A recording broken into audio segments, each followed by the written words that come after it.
This president didn't come here to push our government to a higher level, to inspire and engage, be thoughtful about how we were going to be safer, stronger, and more prosperous. No. He brought in an unelected billionaire that everybody in this body knows is so conflicted, a guy who has so many government contracts, a guy whose net worth has been deeply affected by this government. He brought him in, and him and his agents have gone into systems that, to me, violate privacy, that have no transparency of what they're doing until we wake up in the middle of the night or wake up the next day and found out that the people on the front lines fighting against infectious diseases that threaten the United States, they're gone, cut off. We just saw this last week when Donald Trump froze funding to everything,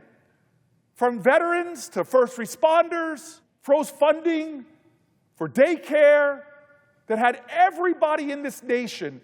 I had calls from mayors, Republicans, Democrats, independents, that couldn't access certain key portals, that had acted in contracting, relying upon a government stream of money, that had made plans and hiring decisions that suddenly were cut off in a lurch. Now, the powerful thing about that is the outrage across America took this president who was violating the law, violating bipartisan spending decisions, violating the separation of powers, the fact that Americans from all over this country spoke up and spoke out, it stopped him in his tracks. Because that is how you deal with injustice.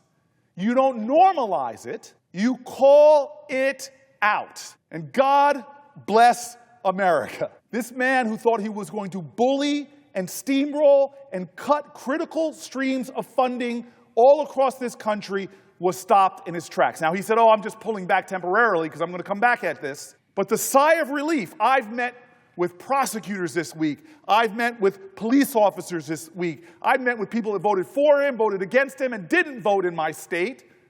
And all of them said that was an outrageous move. Thank God we stopped him.